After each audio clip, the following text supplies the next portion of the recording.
आता आणि आता थेट जाऊया ठाकरेंच्या शिवसेनेचे खासदार संजय राऊत बोलतायत।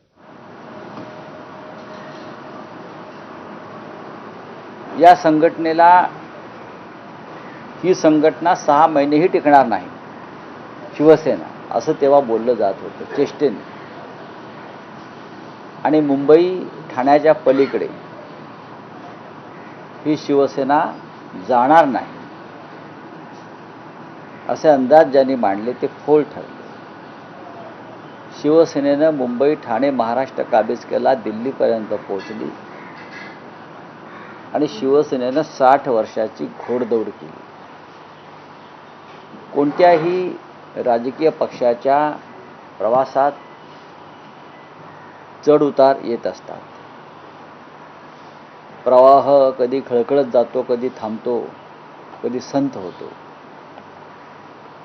हिंदुहृदय सम्राट शिवसेना प्रमुख बाळासाहेब ठाकरे यांच्या काळात सुद्धा आम्ही अनेक चढ उतार पाहिले। बाळासाहेबांना सुद्धा अनेक धक्के पचवावे लागले। स्वकीयांकडून त्यांचा अनेकदा घात झाला, पाठीवर वार झाले। बाळासाहेब ठाकरे व्याकुळ होऊन काहीतरी म्हणायचे की माझ्या पाठीवर इतके वार झाले आहेत की आता वार झेलण्यासाठी माझ्या पाठीवर जागा उरलेली नाही।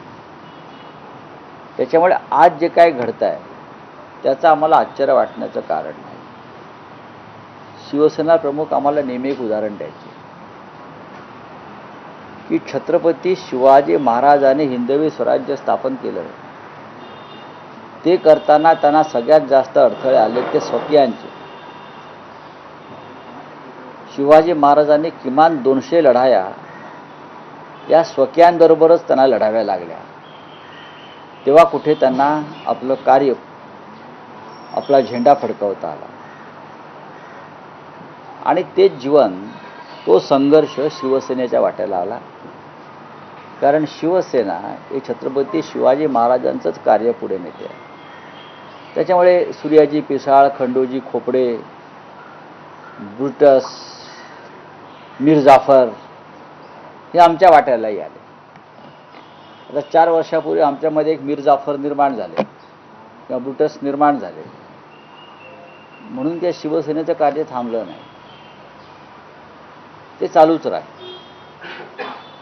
आमदार आणि खासदार एवढ्यापुरतं शिवसेनेचं कार्य नाही। एक विराट संघटना बाळासाहेबांनी उभी केली आणि ती संघटना जमिनीवरची संघटना आहे।